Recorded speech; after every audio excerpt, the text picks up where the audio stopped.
The rain came down hard that evening, the kind that doesn't just fall but slams into the pavement like it's angry at the city.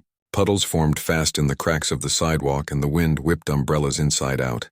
Most people hurried past with their collars turned up, eyes locked on the ground, trying to get somewhere dry as quickly as possible. But one man didn't seem to notice the weather at all. He stepped out of a sleek black car in front of a towering glass building downtown, briefcase in hand, phone pressed to his ear. His suit was expensive, his shoes polished to a shine that still somehow managed to reflect the neon signs of the city, even through the rain. He was listening to someone on the other end of the line, voice low and clipped, already sounding tired even though it was only 6:30. "No, I don't care what the numbers say," he said, voice tight. "If the launch isn't flawless, we lose credibility, and credibility is the only thing we've got left." He ended the call without saying goodbye and shoved the phone into his coat pocket. His name wasn't important, not to the people rushing by, not to the city, and certainly not to the small figure watching him from across the street. She'd been standing there for nearly 20 minutes, tucked under the awning of a closed bookstore, clutching something to her chest like it was the most precious thing in the world. Her clothes were thin, damp at the edges, and her sneakers had seen better days. Holes near the toes, laces frayed. But her eyes were sharp, focused, and full of a kind of quiet urgency that didn't belong on a child so young. When she saw him step away from the car and start walking toward the subway entrance, she moved. She darted across the street, ignoring the honking horns and the slick pavement, her small frame weaving between adults who barely noticed her. She reached him just as he was about to descend the stairs. "Mister." Her voice was soft but clear, cutting through the drumming rain. He stopped, turned slightly, eyebrows raised. He wasn't used to being approached like this, especially not by a kid. His first instinct was to keep walking. He had a dinner with investors in an hour, a stack of unread emails, and a headache brewing behind his temples. But something in the way she looked at him, no fear, no begging, just pure, steady need, made him pause. She held out a notebook. It was soaked at the corners, the cover peeling, held together by a rubber band. Her fingers trembled, but not from the cold. "Can you read this for me?" she asked. "It's important," he almost laughed. Not unkindly, but out of sheer disbelief. Of all the things he expected to deal with today, boardroom battles, stock dips, a failed product demo, this wasn't one of them. "Kid," he said gently, "I don't have time. You should go home." It's pouring out here, but she didn't move. She just stood there holding the notebook out like an offering. "My mom wrote it," she said. She's not here anymore, and I can't read all the words. Some of them are big. But she said if I ever needed help, to find someone who looked like they had time to listen." He blinked. The rain dripped off the brim of his coat. For the first time in years, he felt something shift inside him, something small but heavy like a stone dropping into still water. He crouched down, ignoring the puddle forming around his expensive shoes. Up close, he could see the dark circles under her eyes, the way her lips were chapped, the careful way she held herself, as if she were used to being invisible. "What's your name?" he asked. She hesitated, then whispered, "Sophia." "Okay, Sophia," he said. "I'll read it." Her face lit up, not with excitement but with relief so deep it made his chest ache. "Thank you," she said, pressing the notebook into his hands. Then, before he could ask where she lived or who was taking care of her, she turned and ran back across the street, disappearing into the maze of wet alleys and flickering streetlights. He stood there for a long moment, notebook in hand, rain soaking through his shoulders. He should have handed it to a police officer. He should have called someone. But instead, he tucked it under his coat and walked to his car. Back in his penthouse 30 floors above the city, the storm still rattling the windows, he poured himself a glass of whiskey, neat, and sat on the edge of his leather couch. The apartment was silent, immaculate, and cold. No photos on the walls, no clutter, no signs of life beyond work. He'd built this place to be efficient, not welcoming. He unwrapped the rubber band from the notebook. The pages were warped from the rain, ink smudged in places, but still legible. The handwriting was neat, looping in a way that felt warm, like someone who took care even when they were tired. He turned to the first page. "Dear Sophia," it began. His breath caught. "If you're reading this, I'm probably gone, and I'm so sorry I couldn't stay longer. But I need you to know something. You are the bravest person I've ever met. Even when you're scared, and you will be scared sometimes, that doesn't mean you're weak. It means you're human. And being human is enough, he read on. The entries weren't dated like a normal diary. They were messages, instructions, love letters disguised as advice. Don't let anyone tell you your dreams are too big. You come from a long line of fighters even if you never met them. Always eat breakfast, even if it's just toast. Your brain needs fuel. If you feel alone, look for someone with kind eyes. They're out there, maybe not right away, but they're there. One entry made his hand shake. I sold my ring today. The gold one with the tiny diamond. Your father gave it to me on our first anniversary. I cried after, but not because I missed him. I cried because I wanted to give you more. But Sophia, listen, love isn't in things. It's in moments, like when you laughed at that silly cartoon last Tuesday, or when you held my hand during the blood test. Those are the treasures. Keep those. He set the glass down, untouched. His throat felt tight. He'd spent his whole life chasing success, bigger deals, higher profits, more control. He'd fired people over minor mistakes, walked away from friendships that didn't serve his goals, and told himself that emotion was a liability. But this woman, this stranger, had poured her entire soul onto these pages, not for fame or money, but for a little girl who might never fully understand how much she was loved. He flipped to the last entry. The ink was lighter here, as if written with a weaker hand. Sophia, my sweet girl, if you can't read this yourself, find someone who can. And if they say no, keep asking. Someone will say yes, 'cause the world isn't all hard edges. There's softness too. You just have to believe it's there. He closed the notebook slowly. Outside, the rain had softened to a drizzle. The city lights shimmered through the glass. For the first time in years, he didn't think about his next meeting. He didn't check his phone. He just sat there holding the damp notebook, feeling something unfamiliar, something like shame, but also hope. He thought about the way Sophia had looked at him. Not with expectation, not with greed, but with trust, as if she truly believed he might be the kind-eyed person her mother had promised. He got up, walked to his desk, and opened his laptop. He typed in a few search terms: local shelters, foster care contacts, missing persons reports for a girl named Sophia. He didn't know what he'd do if he found her. But he knew he couldn't pretend he hadn't read those pages, because now, those words lived inside him too, and they were important. More important than any quarterly report, any boardroom victory, any number on a screen. He picked up the notebook again, smoothed a crumpled page with his thumb, and whispered almost to himself, "I'll find you." Then he grabbed his coat, turned off the lights, and stepped back out into the night, not as a CEO, not as a man with answers, but as someone who finally understood what it meant to listen. He didn't sleep that night. The notebook sat on his kitchen counter like a quiet guest, its damp pages slowly drying under the soft glow of the overhead light. He kept coming back to it, flipping through entries again and again, as if each reading might reveal something new, some clue, some hidden message he'd missed. But it wasn't a puzzle to solve.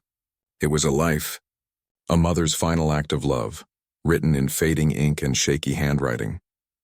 By morning, the rain had stopped. The city looked washed clean, the air sharp and cool. He made coffee, black, no sugar, and sat at the table with the notebook open to the middle. He read about hospital visits, the smell of antiseptic, the way the fluorescent lights buzzed overhead. He read how she'd pretend to sleep so the nurses wouldn't scold her for staying up too late with her daughter. How she'd hum lullabies from her own childhood, even when her voice cracked from exhaustion. One entry stood out. Today, Sophia asked me if heaven has libraries. I told her yes, endless shelves, warm chairs, and all the books you could ever want.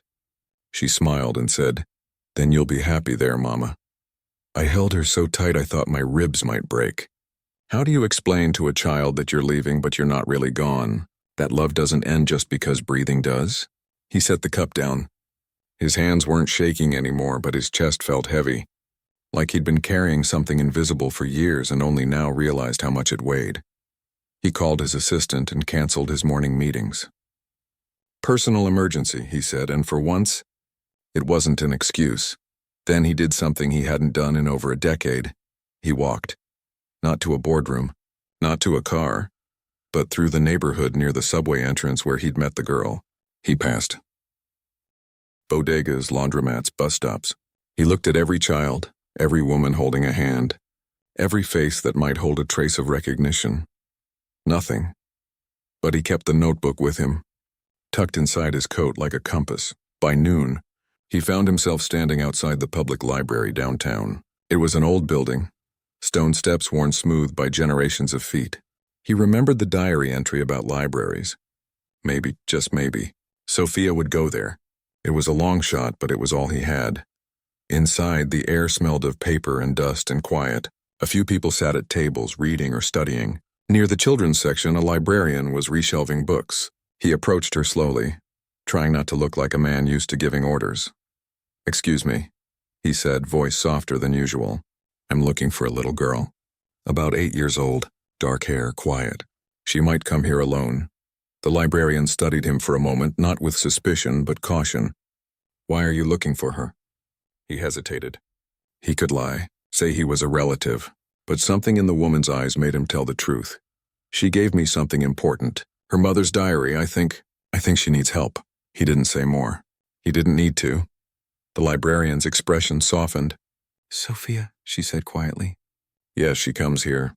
Almost every day after school. Sometimes with her little brother. They sit in the corner by the picture books.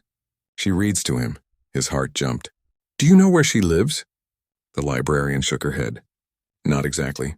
But I know she's staying at St. Bridget's Shelter on 12th Street. She mentioned it once when she asked if we had books about losing someone." He thanked her, left a generous donation at the front desk without saying a word, and walked out faster than he'd come in. St. Bridget's was a modest brick building tucked between a thrift store and a community center. The sign out front was faded, the paint peeling, but the windows were clean and there were children's drawings taped inside. He stood across the street for a while, watching. He didn't want to scare anyone. He didn't want to seem like a threat. Finally, he crossed over and rang the bell. A woman in her 50s opened the door, wiping her hands on an apron. Her eyes were kind but tired, the kind that had seen too much and still chose to care. "Can I help you?" she asked. He took a breath. "I'm looking for a girl named Sophia. I believe she's staying here." The woman's guard went up instantly. "Are you family?" "No," he said quickly. "But I have something that belongs to her. Something her mother left behind." He pulled the notebook from his coat. The woman's eyes flickered to it, then back to his face. She studied him. The expensive coat, the clean shoes, the nervous way he held the book like it might break. "Wait here," she said. She closed the door gently, but firmly. 10 minutes passed. He paced the sidewalk, heart pounding. What if they thought he was dangerous? What if they called the police? What if Sophia didn't even remember him? Then the door opened again. This time it was Sophia. She stood behind the woman, peeking out, eyes wide. When she saw him, she stepped forward. "You came back," she said simply. "I said I would," he replied. The woman from the shelter watched them both carefully. "She says you read it." "I did," he said. "Every word." Sophia nodded as if that settled everything. Then she looked up at the woman. "It's okay, Ms. Rosa, he's the one." Ms. Rosa sighed, then stepped aside. 5 minutes. In the courtyard. The courtyard was small, just a few benches, a patch of grass, and a rusted swing set. Sophia sat on one of the benches and patted the space beside her. He sat down, careful not to crowd her. "Did you understand it?" she asked. "Yes," he said. "Your mom. She loved you so much." Sophia looked down at her hands. She got really sick. "The doctors tried, but it didn't work." She paused. "After she died, they said I had to go to foster care. But Mateo, my brother, he's only 5. They wanted to put us in different houses. I said no, so Ms. Rosa let us stay here for now." He felt a lump in his throat. "How long has it been?" 3 weeks, she whispered. "It feels like forever." He didn't know what to say. Sorry didn't feel like enough. Nothing felt like enough. Instead, he asked, "What does your mom say in the diary about Mateo?" Sophia's face lit up a little. "She calls him her little sunbeam. She said he laughs like thunder, loud and sudden and full of joy. She wrote that if I ever feel sad, I should listen to him laugh. It's like medicine," he smiled faintly. "That's beautiful." They sat in silence for a moment, the city humming around them. Then Sophia turned to him, serious again. Why did you come back? He thought about it. He could say it was guilt or curiosity, but the truth was simpler. Because your mom asked the world to see you, he said. And I think I was supposed to be the one who listened. Sophia didn't cry. She just nodded, like she'd been waiting for someone to say that out loud. Before he left, she asked one more thing. Will you keep reading it? Even the parts I don't understand? I will, he promised. That night back in his apartment, he didn't just read the diary, he studied it. He underlined phrases. He wrote notes in the margins, not in his usual sharp business-like script, but in something gentler, slower. He looked up medical terms he didn't know. He researched the shelter. He called a lawyer he trusted, not his corporate one, but an old friend who worked in family law. What are you thinking? The lawyer asked over the phone. I want to help them, he said. Legally, permanently. There was a pause. You mean foster? Adoption? I don't know yet, he admitted. But I can't let them get split up. And I can't let them stay in limbo. He spent the next few days gathering information. He learned that the system was overwhelmed, that good foster homes were scarce, that siblings were often separated simply because there weren't enough families who could take more than one child. He also learned that becoming a guardian wasn't easy, especially for someone with no parenting experience, no history of caregiving, and a lifestyle built around control and efficiency. But none of that mattered as much as one sentence from the diary. The world will try to tell you that you're too small to matter. Don't believe it. You matter more than you know. He started visiting the shelter regularly, not as a CEO, not as a donor, but as a man who brought books and sat quietly while Sophia read to her brother. He learned that Matteo loved dinosaurs and bananas and hated socks with seams. He learned that Sophia was brilliant at math but hated writing because her hand cramped. He learned that they both missed their mom's cooking, especially her rice and beans, which she made, with extra garlic just how we like it. One afternoon, as he watched Sophia patiently tie Matteo's shoelaces for the third time that day, something clicked. This wasn't charity. This was connection, and it was changing him in ways he couldn't explain. He stopped checking his stock portfolio every morning. He canceled a luxury vacation he'd planned for months. He started eating dinner at the kitchen table instead of in front of his laptop. Small things, but they felt huge. One evening after reading another entry, this one about how the mother used to dance in the kitchen while making dinner even when she was tired, he called his sister. They hadn't spoken in years, not since a bitter argument over their father's will. Hey, he said when she answered, voice rough with emotion. There was silence on the other end. Then softly, is everything okay? I think I'm finally growing up, he said. She laughed, but it was warm. About time. They talked for an hour. Not about money, not about the past, just about life. The next day, he went back to St. Bridget's with a new notebook, one with a hardcover, blank pages, and a ribbon bookmark. He gave it to Sophia. This is for you, he said, so you can write your own story now. She looked at it, then at him. Will you read it when I'm done? If you want me to, he said. She smiled, the first real smile he'd seen from her. And in that moment, he knew. The diary hadn't just changed his life, it had given him a new one. He started showing up every Tuesday and Thursday after work. No fanfare, no announcement, just a knock on the shelter's side door, a paper bag with groceries or books, and a quiet hello to Ms. Rosa. At first, the other kids stared.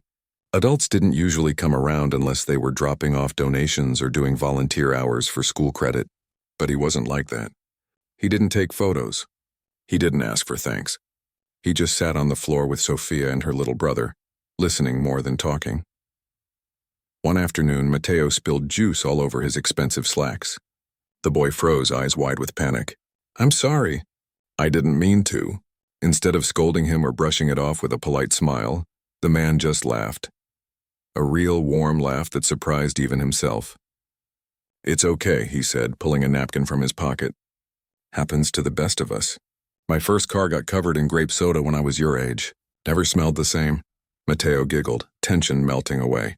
Sophia watched from the corner of her eye, a small smile playing on her lips. She was starting to trust him, not all at once, but in tiny pieces like adding drops to a nearly empty glass. Still, he knew trust wasn't enough. The system didn't run on kindness. It ran on paperwork, approvals, home studies, background checks.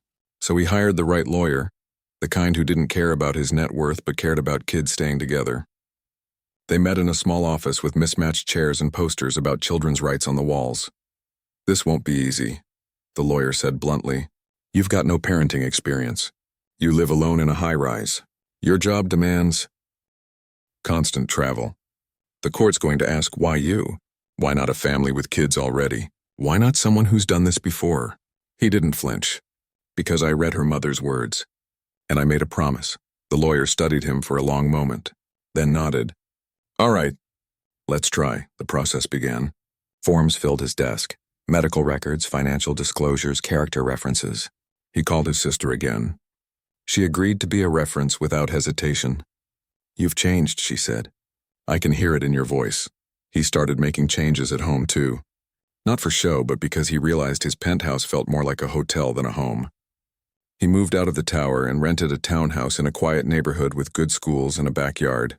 Small, but with 2 bedrooms, a kitchen big enough for 3 people, and a porch where someone could sit and watch the sunset. He bought a second-hand dining table, a couch that wasn't leather, toys that didn't look like museum pieces. Ms. Rosa came to inspect it during the home visit. She walked through each room slowly, her arms crossed, eyes sharp. When she got to the kids' room, 2 beds, a bookshelf, a nightlight shaped like a moon, she stopped.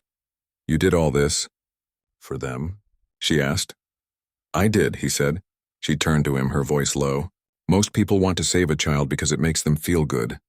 But real care isn't about feeling good. It's about showing up when it's hard, when they're angry, when they miss their mom so much they can't speak, when they test you just to see if you'll leave." "I know," he said, "and I won't." She held his gaze for a long time, then gave a single nod. Good. The court date loomed. He wore a simple suit, not the power kind, but one that said, "I'm serious, but I'm not trying to impress you." Sophia and Matteo sat with Ms. Rosa in the back. He didn't look back, but he could feel their presence like a steady hand on his shoulder. The judge was older, with tired eyes and a no-nonsense tone. She asked him why he wanted to take in 2 children he barely knew. He didn't talk about money. He didn't mention his company or his success.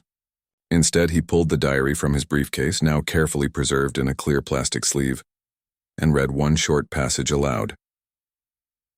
"If someone ever offers you a home, don't be afraid to walk through the door, even if it feels strange at first. Love doesn't always come in the package you expect. Sometimes it shows up in a suit, holding a notebook and saying yes when everyone else says no."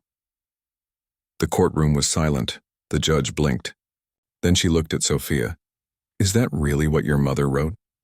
Sophia nodded. "Yes, ma'am." The judge turned back to him. "Do you understand what you're signing up for? This isn't temporary. This is for as long as they need you." "I do," he said, "and I hope that's a very long time." 2 weeks later, the papers came. Legal guardianship granted. Sophia and Matteo could come home. The day they moved in, it rained again. Soft, gentle rain, nothing like that first storm. They arrived with 2 small backpacks and a stuffed dinosaur Matteo refused to let go of. Sophia stood in the doorway of the townhouse, hesitant. "This is really ours?" she asked. "It is," he said. "Yours and Matteo's, for as long as you want it." She stepped inside slowly, running her fingers along the wall like she was making sure it was real. Matteo ran straight to the backyard, laughing as raindrops hit his face. That night, for the first time in months, Sophia slept through the night. He checked on them both before bed. Matteo curled around his dinosaur, Sophia clutching the new notebook he'd given her. He stood in the hallway for a long time, listening to their quiet breathing, feeling something settle deep inside him, a kind of peace he'd never known money could buy. But the real test came a week later. Sophia had been quiet all day. At dinner, she pushed her food around her plate. When he asked if something was wrong, she shook her head. But later, he found her sitting on the back porch, knees pulled to her chest, staring at the sky. He sat beside her, not too close. After a while, she whispered, "Today was Mom's birthday." He didn't say "I'm sorry," he didn't offer empty comfort. He just said, "Tell me something about her." Sophia thought for a moment. She used to sing off-key, really bad, but she'd do it anyway when she was happy. She said joy doesn't need to be perfect to be real. He smiled. "I bet she was full of joy." "She was," Sophia said, voice cracking. And now she's gone and I don't know how to be happy without her. He looked at the stars. Maybe you don't have to be happy right now. Maybe it's okay to just miss her and carry her with you. Sophia leaned her head against his shoulder, just for a second, before pulling away, shy again. But it was enough. The next morning he woke up early and made pancakes, burnt a little but with chocolate chips, just how Mateo liked them. Sophia came downstairs, eyes puffy but calm. She ate 2 whole pancakes without saying a word, but she left her plate in the sink with a small note tucked under the fork. Thank you for remembering her with me. He kept that note on his fridge. As weeks turned into months, routines formed. Homework at the kitchen table, weekend trips to the library, movie nights with too much popcorn. He learned to braid Sophia's hair, badly at first, better with practice. He helped Mateo build a volcano for science class that erupted all over the kitchen floor. He attended parent-teacher conferences and actually listened, really listened to what the teachers said. At work, things shifted too. He stopped scheduling meetings after 5. He turned down a high-profile acquisition that would have required constant travel. When his board questioned his priorities, he didn't argue. He just said, some things are more important than growth. One evening, while helping Sophia with a history project, she asked, "Do you ever miss your old life?" He thought about it. I miss the simplicity of it. Just me, my goals, my schedule. But that life was empty. Like a beautiful room with no one to share it with. She looked up from her textbook. Do you think Mom knew you'd find us? He smiled. I think she hoped someone would. And maybe she sent you to me on purpose. Sophia didn't answer. But later that night, he found a new entry in her notebook, left open on the coffee table. Today I asked him if he misses his old life. He said it was empty. I never thought about it before. But maybe that's why he was there that night, because he needed us as much as we needed him. He closed the notebook gently and placed it back on the shelf, next to her mother's. Outside, the streetlights flickered on. Inside, the house was warm, full of the sound of Mateo humming in the bath and Sophia turning pages in her book. For the first time in his life, he wasn't building something to impress the world. He was building a home, and that was enough. Life settled into a rhythm, messy, loud, and full of small surprises. Mornings started with the smell of toast burning because Mateo insisted on making it himself, and ended with Sophia double-checking her backpack 3 times before leaving for school. He learned to keep extra socks in the car, Band-Aids in his wallet, and always have fruit in the house, even if it meant eating slightly bruised apples himself. But it wasn't all easy. There were nights when Sophia woke up crying, calling for her mom in her sleep. Nights when Mateo refused to talk, hiding under his blanket like the world had become too big to face. There were school forms he didn't understand, parent meetings where he felt out of place among couples who'd been doing this for years, and moments when he wondered if he was doing enough, if he was enough. One afternoon, after a particularly rough day at work, a major client pulled out. His team was stressed and his inbox overflowed. He came home exhausted. He walked in to find the kitchen floor covered in flour, eggshells on the counter, and Sophia standing in the middle of it all, tears streaming down her face. I was trying to make Mom's birthday cake, she whispered, but I forgot the sugar. And the recipe's not in the diary. I looked everywhere. He didn't sigh. He didn't say, we'll clean this later. Instead, he rolled up his sleeves, grabbed a mixing bowl, and said, then we'll figure it out together. They called Ms. Rosa, who remembered the recipe vaguely. Lots of cinnamon, a little orange zest, and she always used brown sugar, not white. They tried twice. The first cake sank in the middle. The second was too sweet. But the third? It smelled like warmth and memory. When they pulled it from the oven, Sophia touched the edge gently, then looked at him. Do you think she'd like it? I think she'd love that you remembered, he said. They ate slices right there on the kitchen floor, legs crossed, frosting on their fingers. Mateo declared it the best cake ever, and for a little while the weight in the room lifted. That night he realized something. Parenting wasn't about getting it right. It was about showing up even when you had no idea what you were doing. At work, people noticed the change. He stopped yelling in meetings. He started asking, "How are you really?" instead of "Where's the report?" He pushed for a new policy. paid leave for employees dealing with family illness, emergency childcare support, flexible hours for single parents. Some board members resisted. "It's not how we've always done things," one said. "That's exactly why we need to change," he replied. He used his own story, not the dramatic parts, but the quiet truth. "I didn't know how to be there for someone until someone needed me to be, and now I can't imagine living any other way." Slowly, the company culture shifted. Not overnight, not perfectly, but enough that people started staying longer, speaking up more, helping each other without being asked. Back at home, milestones came quietly. Sophia made the honor roll. Matteo learned to ride a bike without training wheels, after 3 scraped knees and 1 very dramatic fall. He cheered louder than any other parent on the block and didn't care who heard. One Saturday, they went to the park. Sophia sat on a bench reading while Matteo chased pigeons. He watched them, really watched, and felt a swell of something so deep it scared him a little. Love, yes, but also responsibility. Joy, but also fear.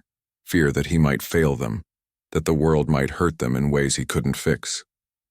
Sophia looked up, as if sensing his thoughts. "You're thinking too hard again," she said. He smiled. "Just wondering if I'm doing okay." She closed her book. "You read Mom's words. You kept your promise. You're here. That's more than okay." He didn't tell her that. Sometimes he still felt like an imposter, that the man who once fired people over missed deadlines now panicked, over whether he'd packed enough snacks for a field trip. But maybe that was the point. Maybe growing up wasn't about having all the answers. Maybe it was about caring enough to try. Then came the winter Sophia turned 12. She'd been quiet for days, distant in a way that wasn't like her. He gave her space but kept an eye out. One evening he found her sitting on the back steps, the old diary open in her lap. "Everything all right?" he asked, sitting beside her. She nodded, then shook her head. "I read the last entry again. The one where she says, 'If you find someone kind, hold on to them.'" She looked at him. Did she know it would be you? He thought about that. I don't think she knew who, but she believed someone would listen. And I'm glad it was me. Sophia was silent for a long moment. Then she said, "I used to be mad at her for leaving. I know that sounds bad, but I was so angry. Like she chose to go." "It's not bad," he said softly. "Grief isn't neat. It's messy. And anger is part of it." "She didn't choose it," Sophia whispered. "But I wish she could see me now." "See us," she does, he said. "In every good thing you do. In every time you're kind when it's hard. In the way you take care of Matteo. She's in all of it." Sophia leaned her head on his shoulder just like she had that night on the porch months ago. Only this time it felt less like a question and more like trust. A few weeks later, the school held a family storytelling night. Students could share a story about someone who changed their life. He didn't know Sophia had signed up.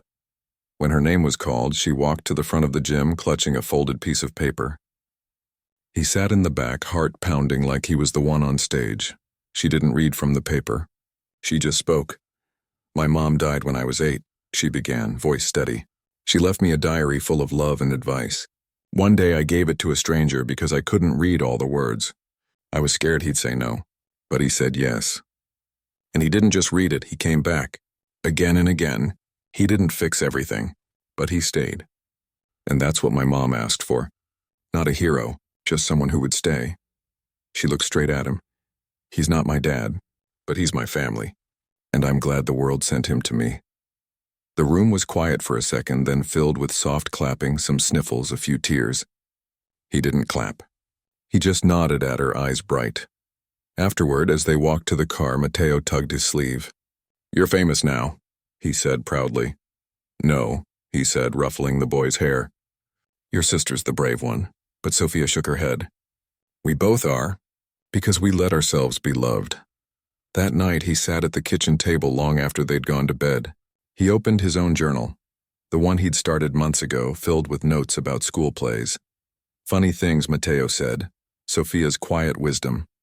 On a fresh page, he wrote, "Today, she called me family. Not because I earned it, but because she chose to. And that's the greatest gift I've ever been given." He didn't know what the future held. There would be more scraped knees, more hard days, more moments of doubt. But he also knew this. Love wasn't a grand gesture. It was showing up. It was burnt pancakes and bedtime stories and holding space for someone's grief even when you didn't have answers. And in that ordinary, everyday act of caring, he had found a life richer than any success he'd ever chased. The house was quiet now, filled only with the sound of rain tapping on the roof and the soft hum of the refrigerator. He turned off the light, walked down the hall, and peeked into their rooms. Sophia curled around a book. Matteo sprawled like a starfish, he whispered, so softly no one could hear. Thank you. Not to the universe, not to fate, to them, for letting him in. The years slipped by like pages turning in a well-loved book, some dog-eared, some stained with tears, others marked with laughter that still echoed in the quiet corners of the house. The little boy who once clung to a stuffed dinosaur now stood taller than his guardian, voice deepening, opinions strong, and dreams even stronger. The quiet girl who once handed over a rain-soaked diary now walked with her head high, eyes sharp with purpose, and a heart that had learned how to heal without forgetting. It was graduation day, not college, though that would come soon enough, but high school. The kind of milestone that feels both like an ending and a beginning, wrapped in a cap and gown and the nervous energy of 1,000 futures unfolding at once. He stood in the back of the auditorium, not in the front row like the other parents because he didn't want to distract her. He wore a simple dark suit, no tie, and held a single white lily, her mother's favorite flower according to an entry in the diary. If you ever see white lilies, buy them. They remind me of hope, clean, quiet, and stubbornly beautiful. The ceremony began with a school song, then speeches from teachers, then the principal. Finally, it was time for the valedictorian address. Sophia walked to the podium with calm steps. No trembling hands, no shaky voice. She looked out at the sea of faces, classmates, teachers, families, and smiled. 5 years ago, she began, I stood in front of a room like this and told a story about a diary and a stranger who said yes. Today, I want to finish that story, not because it's over, but because it's still growing. She paused, and her eyes found him in the crowd. He didn't move, didn't breathe. My mom wrote that kindness is the only legacy that multiplies, she said. You give a little and someone else gives more, and soon the whole world is warmer. She didn't leave me money or a house. She left me words. And those words led me to someone who chose to listen. A few people glanced his way. He kept his gaze steady on her. I used to think love was something you were born into, Sophia continued. But I learned it's something you build, brick by brick, day by day, even on the days when you're tired, scared, or unsure. Especially then.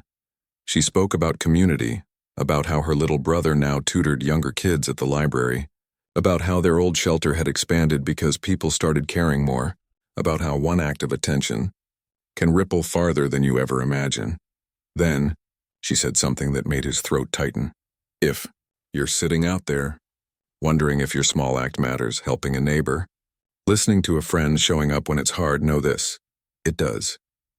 Someone is waiting for your yes, just like I was. When she finished, the applause was thunderous. But all he heard was the echo of a rainy night, a small voice saying, It's important. After the ceremony, families swarmed the stage, hugging, crying, taking photos. He waited near the exit, holding the lily. Soon she appeared, cap in hand, eyes bright. You were amazing, he said. She hugged him, tight, the way she used to when she was small. I couldn't have done any of it without you. You did it yourself, he said. I just held the door open.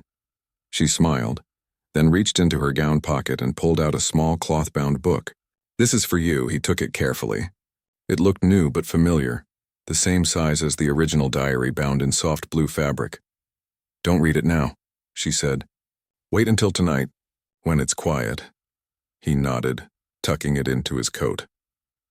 Later, after pizza and laughter and Matteo showing off his new summer job schedule, the house settled into its evening hush. He sat on the porch with a cup of tea, the city lights blinking in the distance. He opened the new diary. The first page read, For you, so you never forget how much you changed everything. He turned the page. I used to think my mom's diary was her gift to me, but now I know it was her gift to you too. She didn't just write for me. She wrote for whoever would carry her love forward. And you did. Every single day. Entry after entry followed, not daily logs, but reflections. Moments he'd forgotten, things he hadn't realized she'd noticed. Remember when I failed my first math test and you stayed up until midnight helping me? You didn't know the answers either, but you looked them up anyway. That's when I knew you weren't just here out of duty. You were here because you cared. The day Mateo broke his arm, you carried him to the car and didn't let go of his hand the whole drive to the hospital. You were scared, but you didn't show it. I saw it in your eyes, though, and it made me feel safe. You never tried to replace Mom. You just made space for her memory while building something new with us. That's the hardest kind of love and the truest. Tears blurred the words. He didn't wipe them away. At the very end, she'd written, "Now it's my turn to pass it on. I'm studying education. I want to teach kids who feel invisible like I once did. And I'll tell them about the man who read a diary in the rain and changed 3 lives without even trying to be a hero, just by saying yes." He closed the book gently, holding it to his chest. The next morning he called a meeting, not with his board but with his legal team and the foundation he'd quietly built over the years. He'd already begun shifting his company's focus toward social impact, but now he was ready to go further. "I'm stepping down as CEO," he said. "Not retiring, just redirecting." His team was stunned. "But the company will be fine," he said. "It's time I focused on what matters most." Within months, he transferred the majority of his shares to a newly formed nonprofit dedicated to supporting children in crisis, funding shelters, education programs, and family reunification efforts. He didn't put his name on the building. He didn't give interviews. He just made sure the work got done. Then he opened a small learning center in a quiet neighborhood. Not flashy, not grand, but warm. Bookshelves lined the walls. There was a kitchen for after-school snacks, a quiet room for kids who needed to talk, and a reading nook with a sign that read, "All stories welcome here." On opening day, he placed a glass case near the entrance. Inside sat 2 diaries, the original carefully preserved and Sophia's new one open to the first page. Beneath them, a small plaque read, "Can you read this for me? It's important." People came, teachers, parents, kids with backpacks too big for their shoulders. Some read the diaries. Others just sat and felt safe. Sophia visited often, especially during her college breaks. She'd bring her students, tell them about the center story, and sometimes she'd sit in the reading nook and write in a 3rd notebook, one she planned to give to someone else one day. One evening, as the sun dipped below the rooftops, he sat on the front steps with Mateo, now working part-time at the center as a youth mentor. "You ever think about how different things could have been?" Mateo asked. "Every day," he said, "but not in a sad way. In a grateful one," Mateo nodded. "I used to dream about having a dad like the ones on TV. Rich, powerful, always winning. But you're better. You showed up when it counted." He put an arm around the young man's shoulders. "And you two showed me what really matters." Inside, the lights were still on. A group of kids laughed over a board game. A volunteer read aloud to a shy girl in the corner. The hum of life, real, messy, beautiful life, filled every room. He thought about that rainy night again. How easy it would have been to keep walking. How small the moment seemed at the time. But some moments aren't small. They're seeds. And this one had grown into something neither he nor the woman who wrote those words could have imagined. Later, alone in the quiet center, he opened Sophia's diary one last time. On the final page, she'd added a new line in fresh ink. "The world is full of strangers, but sometimes one of them becomes home." He smiled, closed the book, and turned off the lights. Outside, the street was calm. The city breathed around him. And for the first time in his life, he wasn't chasing anything. He was exactly where he was meant to be.